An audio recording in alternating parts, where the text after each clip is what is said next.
What I would like to talk with you about is the way from cross-functional to cross-corporate projects. The topic is project business management. So we have to understand what this actually is. Then projects as business. What are the challenges that we are facing when we are doing this way? I'd like to talk with you then about the cooperative transformation that organizations go through. And then the last part of this presentation is survival hints. What can we do? What can you do if you're in project business to make it more likely that you will survive this crisis that we are going through at the moment? It's a tough crisis, a hard crisis, and very damaging for some of us. Others, by the way, may really take a benefit out of that, depending what your business is. So let's begin with the way from cross-functional to cross-corporate projects. The original topic of this event was innovation in projects, and I have some memories on that.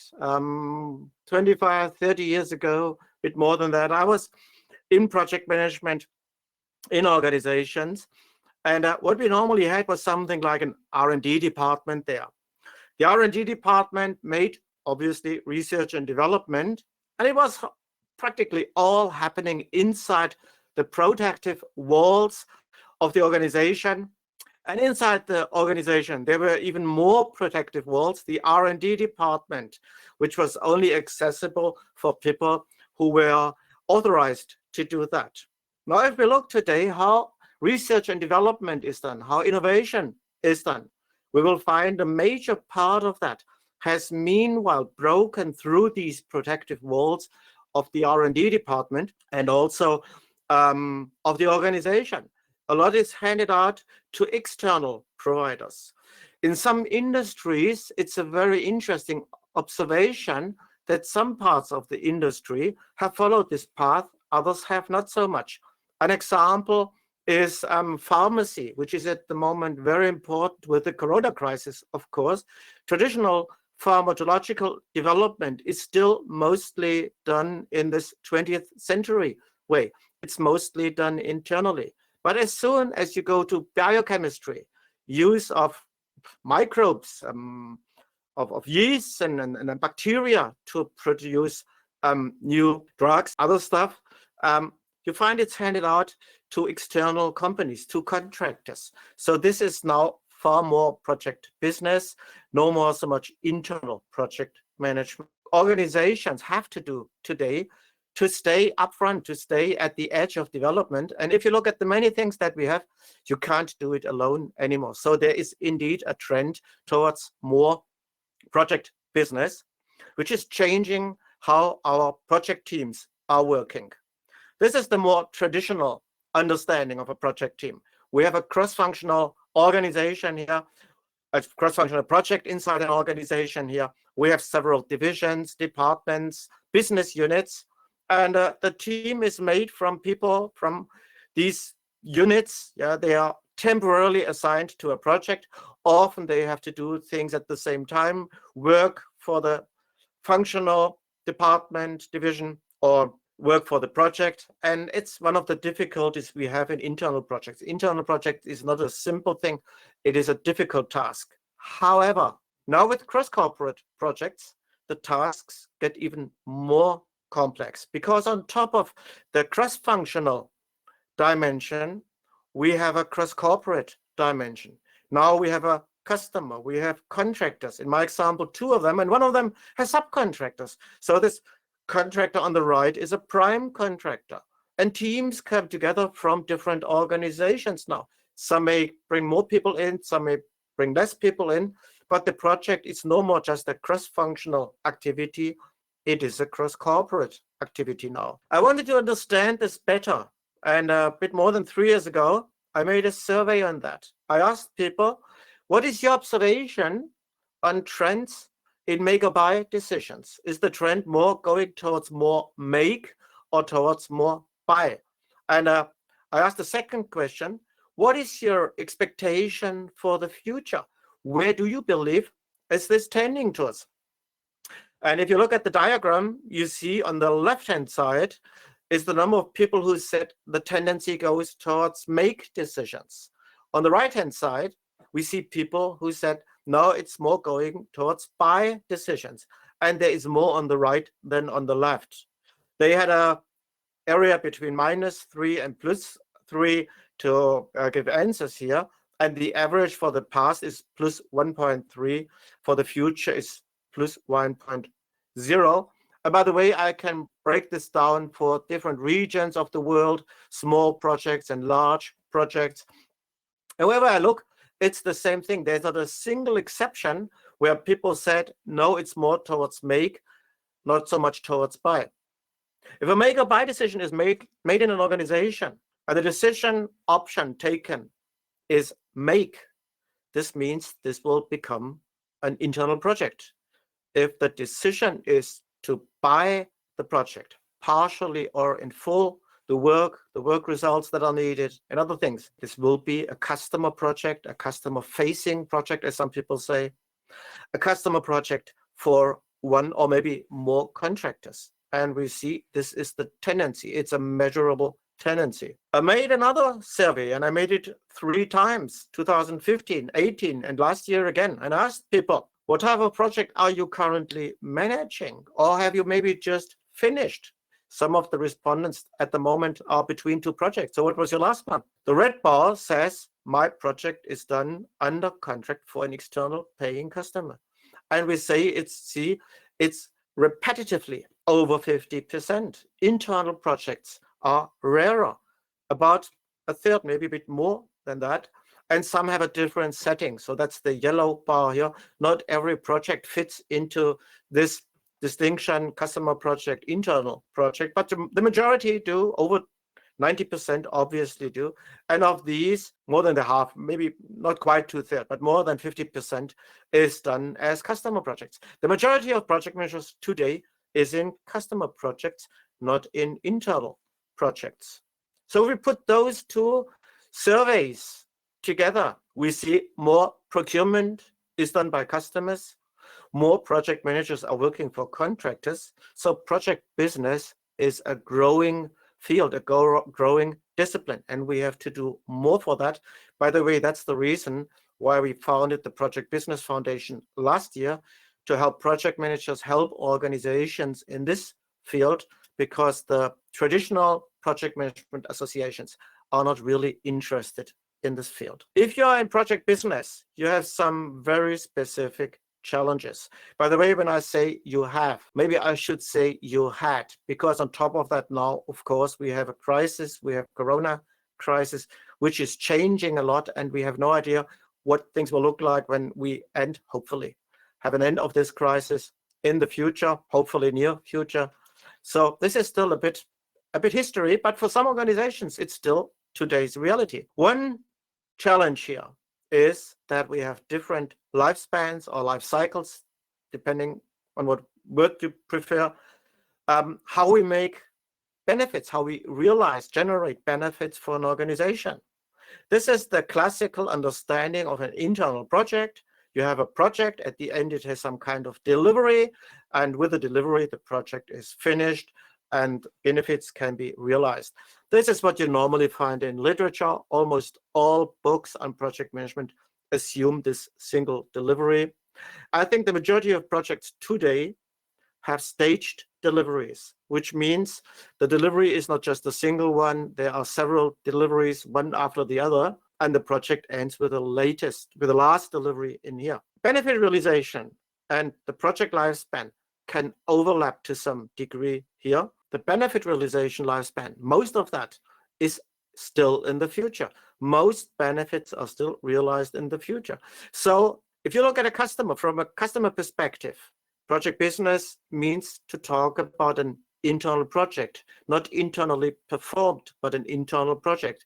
They use the benefits, they use the deliverables that come out of that. And we see for them, most of that is in the future. In our projects, customer projects, as contractors, most cases, it looks different to that.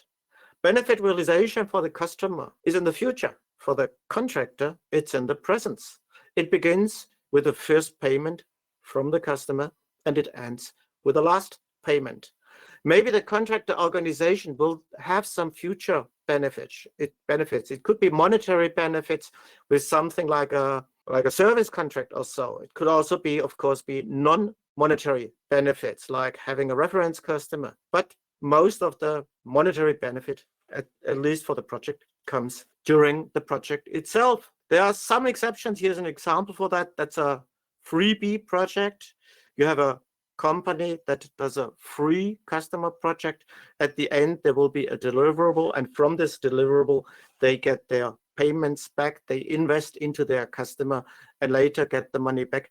I know several examples for freebie projects. I know them from automotive industry, for instance, where often component suppliers are expected to develop the component for free, and later they get the money back when they sell this component to their customer. I also see it in software, in IT. There are some projects that follow also this freebie concept, but I think it's rare in comparison to the very traditional customer project where you have payments during the course of the project. One thing that we often see in project business are conflicts. Not just conflicts inside organizations, conflicts at the interface between these organizations, at the contractual interface between these organizations. And that's another survey I did some time ago. I asked people, which are the most frequent causes of conflicts between contract parties in projects? And number one was very clear: conflicting business interests in the project among parties. The range went from 0 to 5, and this was 2.95, so it was about a 60% answer here. Diversity of cultures and incompatible egos are the next big things. And also the other answers, they turned up, and some of them can become very, very nasty when they occur. Think like default of a party. A contractor going bankrupt is an awful situation. A customer going bankrupt, not able to pay the contractor, is also a nasty situation. It's for both of them. But the number one is conflicting business interests. From hindsight, everyone can say, yeah, I knew this already, and that's not really a surprise. I don't think it was a surprise at all, but it was interesting to see it. Another important aspect when we talk about project business, it does not begin with the contract. It does not begin with the project charter. It does not begin where the PMBOK guide starts the project.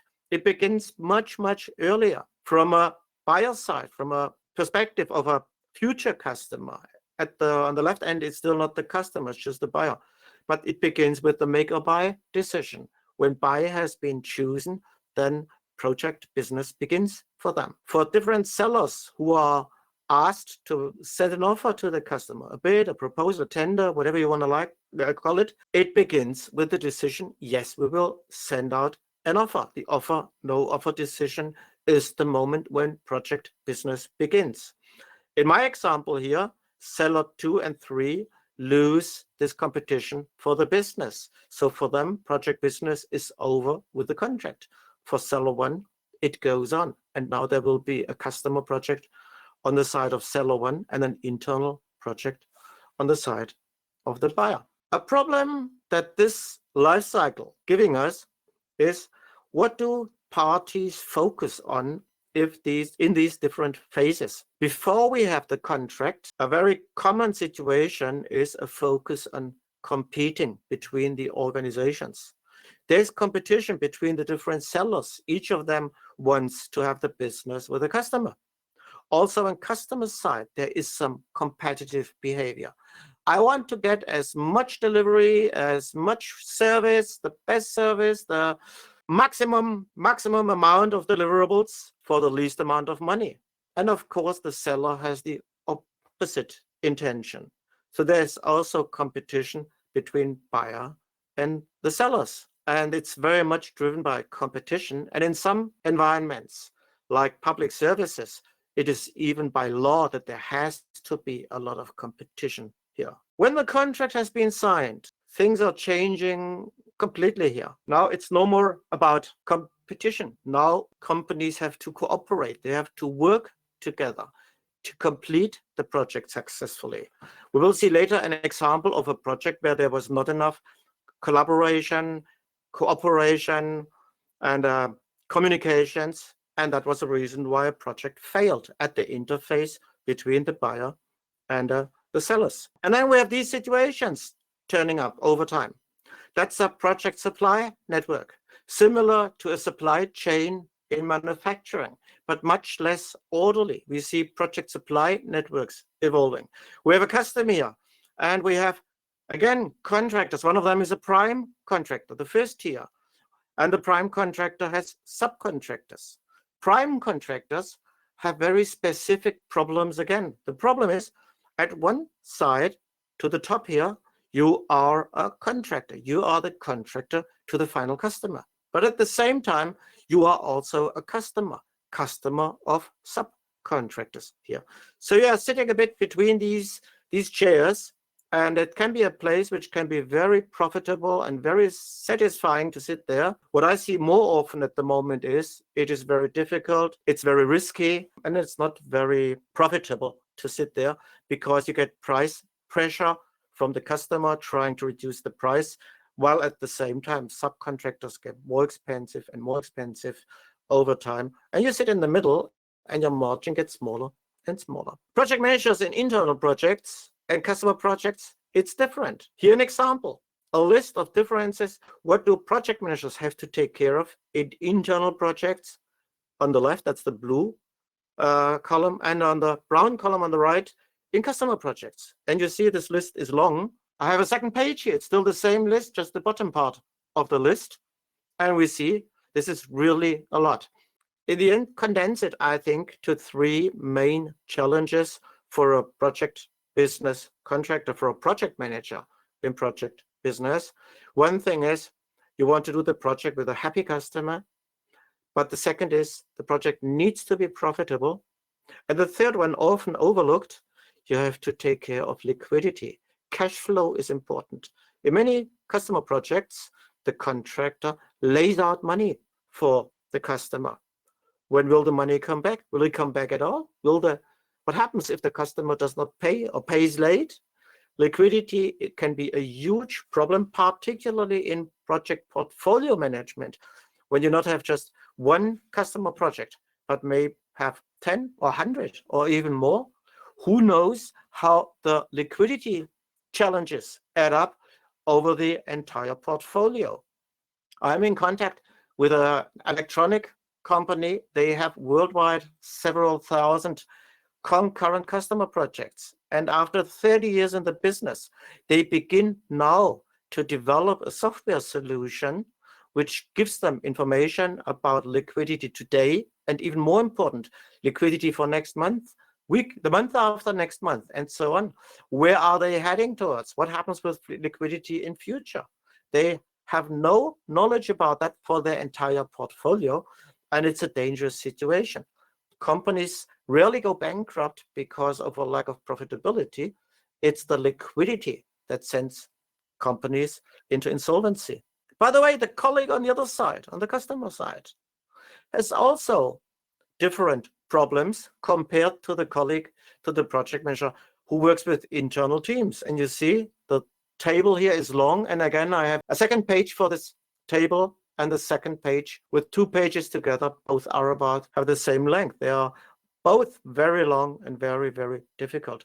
So it's a challenge for both sides. It's a challenge for the project manager who does more than just a bit procurement here and there, but has to manage lots of contractors and subcontractors over various tiers, and also for the colleagues on the contractor side. A prime contractor is on both sides at the same time. I think the 3 main challenges when you are on the customer side is to ensure reliable vendor performance, to make sure that you get what you were prepared to pay for and what you expect from this contract and from the contractor.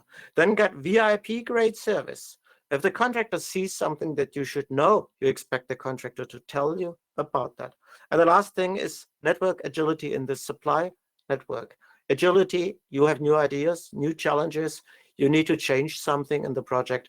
And it can be quite complex to do that with contractors because they may have to accept your changes and implement these changes as well. One more challenge here, and this is again about the cash flow topic, about this liquidity topic. I have a project here, a quite normal situation as I see it at the moment. The project is mostly driven by layouts for the customer. From time to time, there's a payment from the customer and it pays back the money laid out by the contractor. But what we see is the project is more or less all the time in a loss-making situation. Only at the end, the last payment turns it into a profitable project. Here's what happens with this project when there's a cost overrun on contractor side.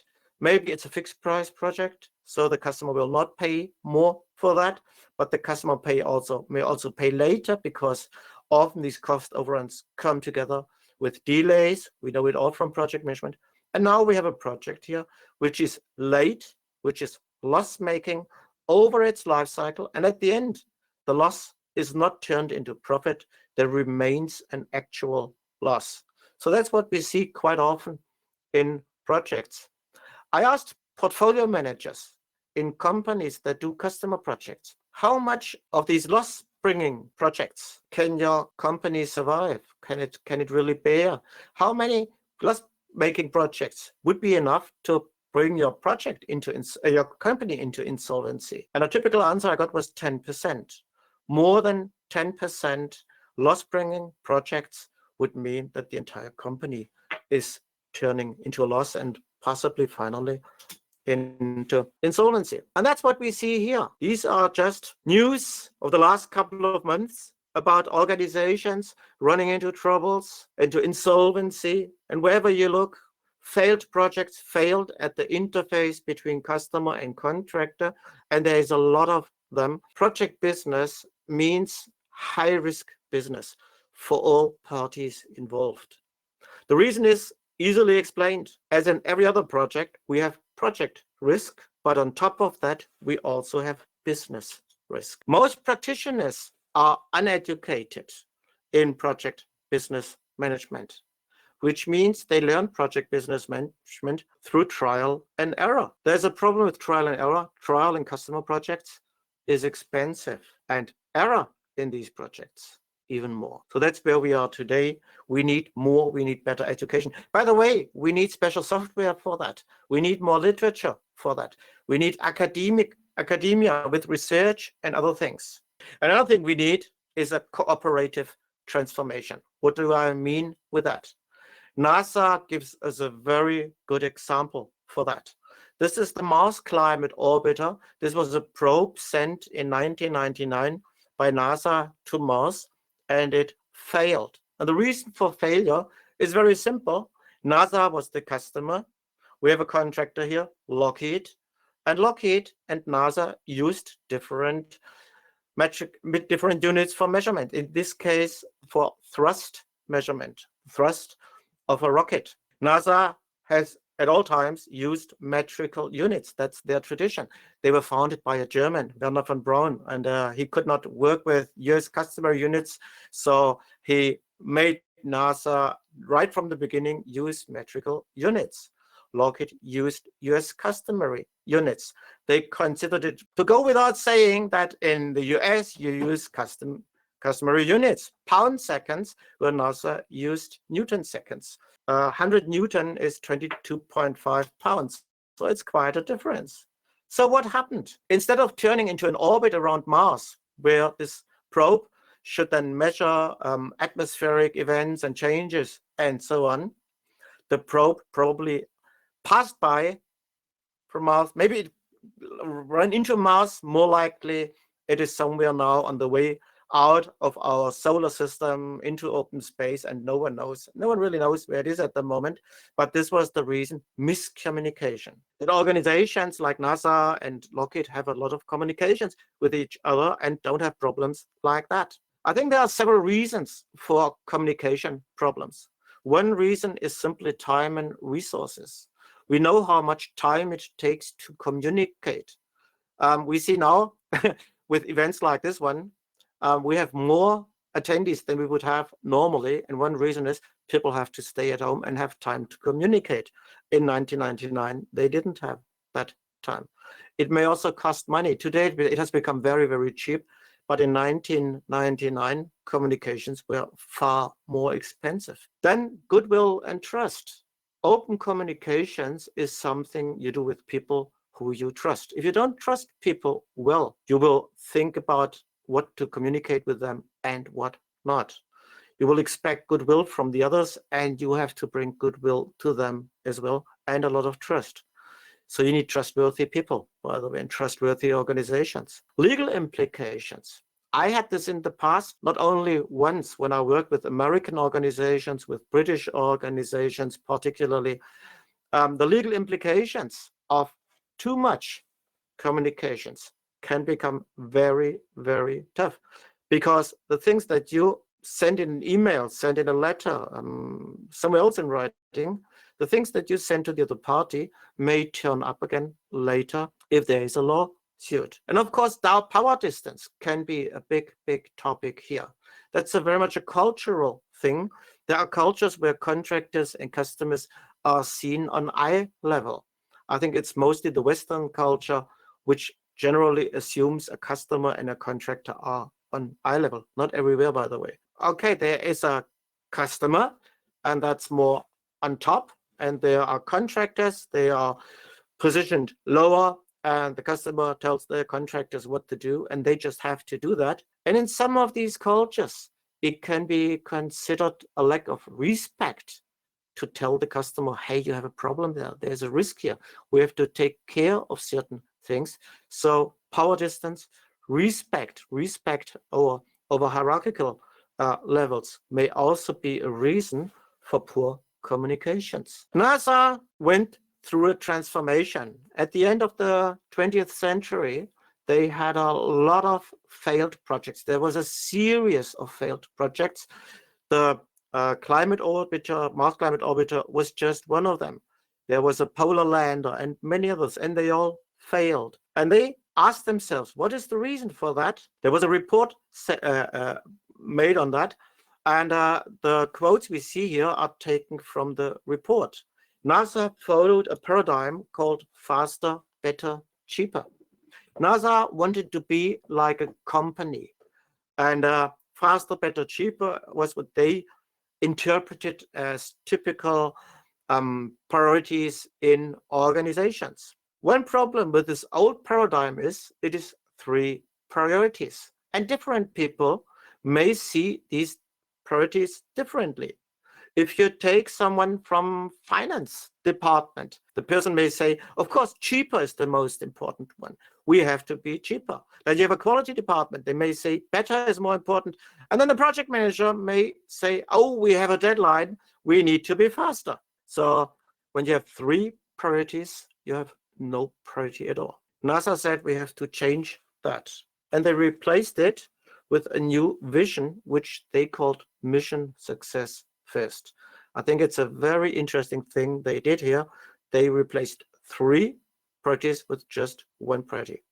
When we make decisions in a project, the first question we ask ourselves is, does this decision that we are going to make support mission success, or does it bring mission success into risk? They say it's a new NASA culture. It's a new method of managing projects. And that's not only something for the organizations, it is something for all individuals involved. In the older understanding, someone could say, yeah, the probe has failed, but it was not my failure. It was someone else who did something wrong. So I would have preferred it to be successful, but it wasn't, and it's not my thing. No, all individuals should feel ownership and accountability for success and for failure. It's more like a football team where all players feel success, team success is their success, and failure is also their failure. And the last lesson from the report, mission success first is the overarching focus of this report. Cross-corporate projects means organizations tap into the assets of other organizations, turn them into project resources. The contractor taps into the financial assets of the customer. The customer uses the assets of the contractor, people, know-how, licenses, hardware, software, whatever it is, and turns them into project resources for their project. So what we need is cooperation. We have to turn contract parties into project partners, ensure completing, over-competing, and ensure we have mission success first. I have some more things that I recommend organizations to do here. Be more diligent in selecting partners, better contract types, practices for our projects, not just the standard type that is always used, independent of whether it really suits the situation or not. Then what we sometimes do, what I have done with companies, was project business healing days, where we brought the partners together. It's a bit like family therapy in there, and use of alternative dispute resolution. Then my recommendation is education, consulting, and sharing lessons learned with others. So that's the transformation that organizations should go to. And now we have a new problem that turned up in the last couple of weeks, in some countries already months, and that's the corona crisis, the coronavirus, which led not only economies into crisis, but also projects. And my last section here is to give you some survival hints for the current situation. It's hints, it's not guarantees, but it's about things that we should look at and be very careful and very, very diligent how we treat them, how we deal with them. The first one is clean the project portfolio, terminate zombie projects. In most organizations, you find zombie projects that never had a chance to be successful, projects that don't bring benefit to the organization, projects that we are not doing because we are forced to do it, but somehow we believe we are forced to do it, maybe by law also, but the law in wording, in its real wording, says something different.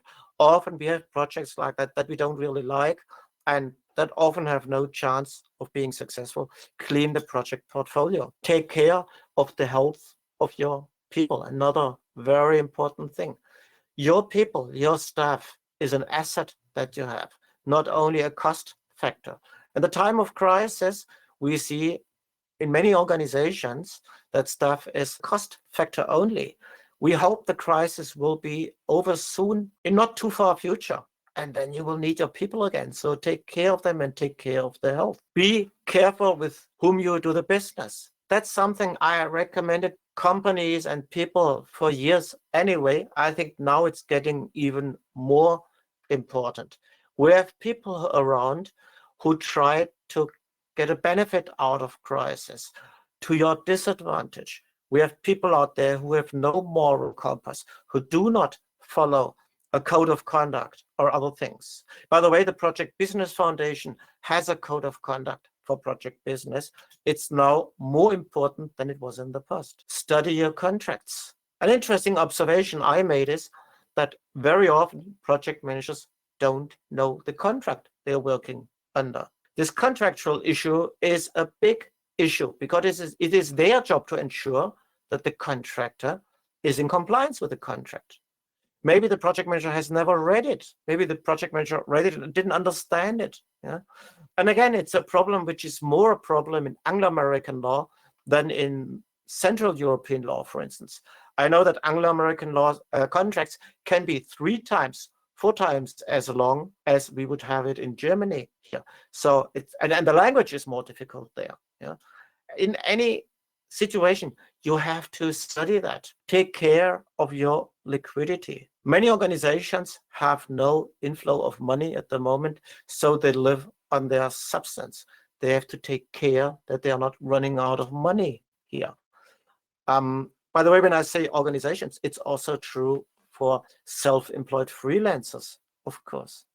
Keep your assets intact. There's a tendency at the moment to not really look after machinery, after equipment, after buildings, and so on, because it's expensive.